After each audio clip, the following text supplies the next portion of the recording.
After 3 years of intense planning and construction, Whistler's most prestigious building is now open. It's emotional. It's wonderful to see. I'm delighted with the building. The now completed Audain Art Museum sits quietly nestled in the middle of Whistler Village. Behind these walls houses almost all of BC developer and philanthropist Michael Audain and wife Yoshiko's art collection. We decided that we can't take the collection that we accumulated over 40 years with us, so we decided that we'd like to make it available for the people of British Columbia. The Audain Art Museum, the only one in Canada whose entire collection is from one province. I have a great love for the province of British Columbia. My family's lived here for a great many generations, and also BC has been very good to me.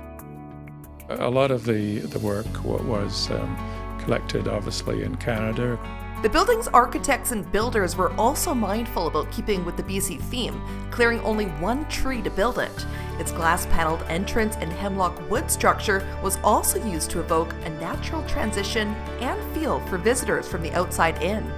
We wanted a serene building that would sit quietly within the trees and would be a supportive background for the art. It's a very dark color which is designed to replicate the shadow of the natural forest. The most important thing is that it works very well for the art. It doesn't dominate the art, and it doesn't dominate the environment. It fits modestly. Inside, the 56,000 square foot museum houses over 180 of the Audain's most proud collections. It's the history of the art of British Columbia from pre-European contact up to contemporary times. Visitors are first greeted with a vibrant collection of old First Nations masks and wall displays. Of course, no showcase would be complete without an homage to one of BC and Canada's most renowned artists. When you think about art, or people who care about art of BC, they automatically think about Emily Carr. Her gallery space is positioned adjacent to the historical First Nations because she was so profoundly moved and inspired by historical First Nations artwork. For Michael, it was important to also showcase a couple's mid-century and modern pieces. Michael he's a very interesting man. I've spent 40 years collecting the art of our province. He has a degree in social work.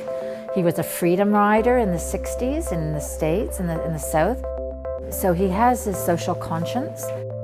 Our visitors will enjoy a lot of the pieces, but some pieces, some artworks may disturb them, some may infuriate them, and if that's the case, that's great because the artist will be communicating to them. It's truly blown me away. They've truly captured BC in these forms that you get to see, and you get to stand here and have a quiet moment with them. It's astonishing, yeah. Finally, Audain's Mexican Modernist collection is the first of many the museum hopes to display, both from himself and other local artists and collectors here inside its temporary gallery space. Whatever the collections, it's clear from these pieces and this building that art has taken on a whole new level in Whistler. I love community engagement. That's going to be the next exciting part. Looking at interesting ways to get all the various publics in. It's really an opportunity to get a picture of our society out here on the west coast of Canada. Who we are, our values. I think our visitors are going to enjoy it.